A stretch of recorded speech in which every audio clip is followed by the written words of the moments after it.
I think it is coming to an end. I've thought that way for a short period of time now. I just think his relationship with some key players in the dressing room was kind of irretrievably broken down. Pogba's the obvious one, so I find it very hard how he's going to repair those relationships going forward. So if results, as well on top of that, results don't improve, United find themselves out of top four come the end of the season, and those simmerings are still there in the dressing room.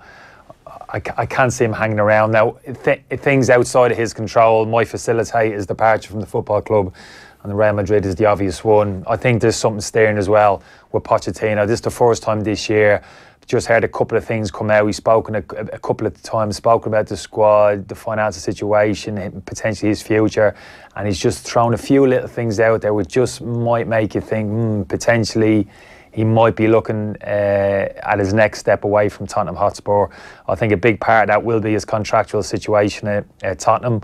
I find it very hard to believe someone as bright as him, he signed a contract at Tottenham Football Club with no release clause, even if it's for a reasonably large amount of money. If he hasn't done that, it's rather foolish, because it's put all the power in Daniel Levy's hands. So, yeah, I look at Mourinho, Pochettino, United, Madrid, and I think something's going to have me gut feel at the moment. Things can change.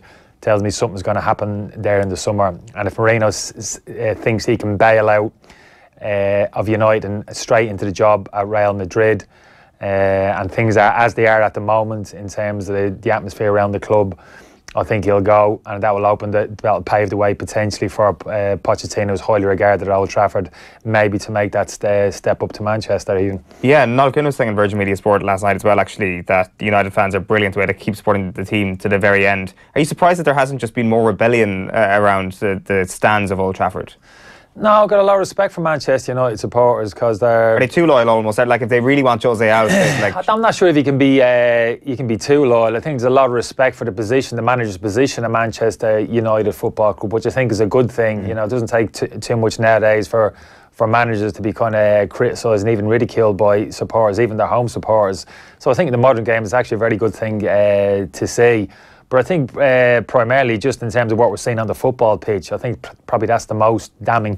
And I'm a huge Mourinho fan, always have been, but it's been a bit of a struggle for him at Manchester United, and he hasn't got that. He's been there now, it's 2.5 years he's been at the football club on, you have to realise, and I'd expect a little bit more kind of cohesion from what I'm saying, a bit more organisation, and Manchester United just be at a higher level than they are at the moment. And like I said, factor in then in terms of kind of fractious nature of the relationship in the dressing room with a number of key players, and not just your senior players, some of the young outstanding talent at the football club as well. I find it difficult to see a way forward, medium to long term, for Mourinho and Manchester United, and unless the club back him in the summer and they send Pogba out the door, potentially one or two others, and totally reinvest the money again and actually start again, build again.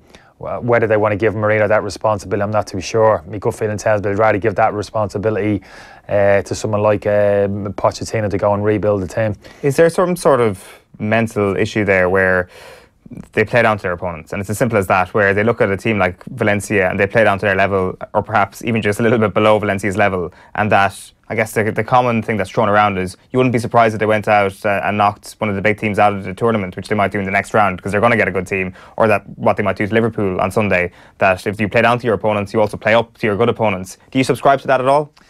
No, not particularly. They certainly didn't play down to Valencia. Valencia were on a different level to Manchester United last night in terms of their technical ability, in terms of the balance of the team, how they played their football, crisp passing, some good combination play, defended well, played real energy verve to their play.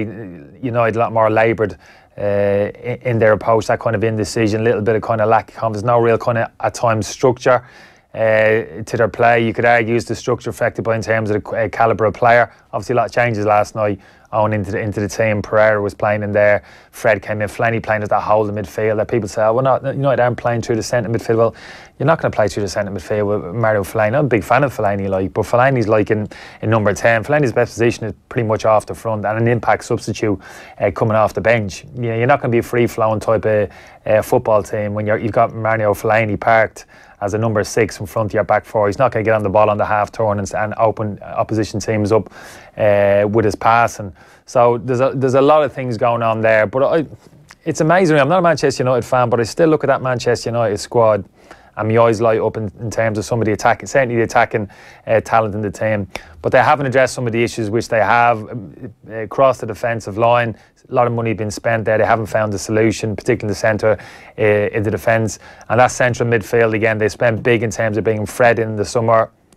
And he hasn't been the answer. So again, they're short in that central midfield area, and factoring the other things that we're talking about in terms of relationship with other players and the atmosphere around the football club.